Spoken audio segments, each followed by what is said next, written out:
Welcome to my cultural presentation. This is my group. Okay, make it quick. There's my recorder. All right, so I have 3 adults. My name is Summer Burke. I would like to thank all of you for coming to my cultural presentation. I will start by reading a quote by Confucius. Our greatest glory is not in never failing, but in rising every time we fall. Amen.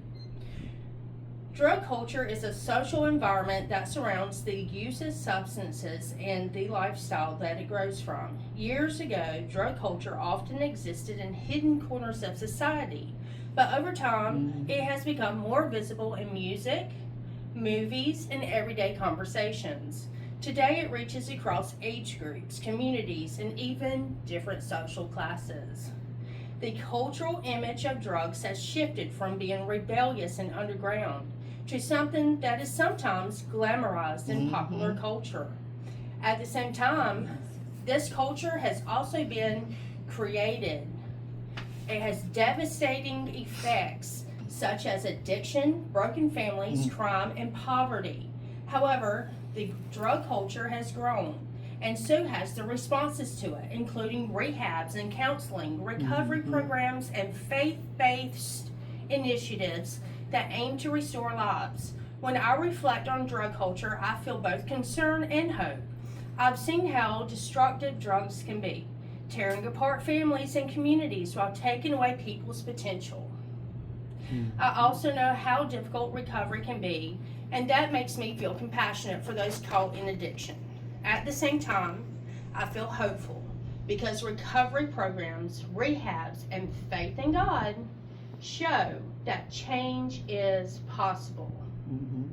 Many people have turned their lives around by finding strength in spirituality through having a personal and intimate relationship with God, reconnecting with their families, discovering their true purpose.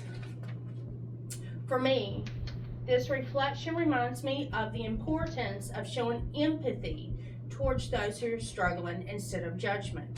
It also reinforces my belief that communication, education, and encouragement, also along with having a personal relationship with God, are all vital parts of recovery.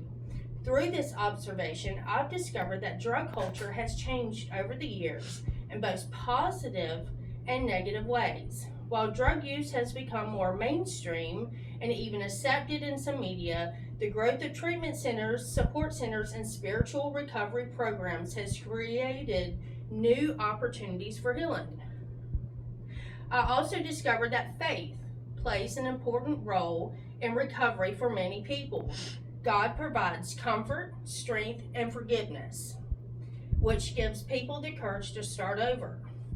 For me, this experience reaffirms my belief that no matter how broken someone feels, there's always hope for renewal through hard work, faith, and perseverance.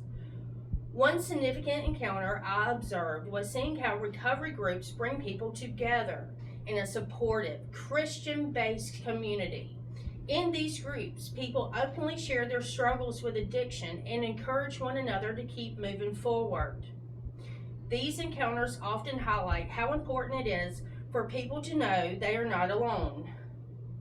Rehabs and faith-based recovery programs create safe places for healing, where people can rediscover themselves and reconnect with God. I also notice how personal testimonies can inspire others who are still struggling to take the first step towards recovery. These interactions showed me that recovery is not only about breaking free from drugs, but also about rebuilding a new life with healthier habits, putting God first, mental health second, and having a supportive relationships, and renewed faith. Thank you. Thank you all for coming. Thank you for taking the time to listen to my cultural presentation for my interpersonal communications class. Does anyone have any questions? Okay, if not, then that concludes my presentation. Thank you all. You're welcome.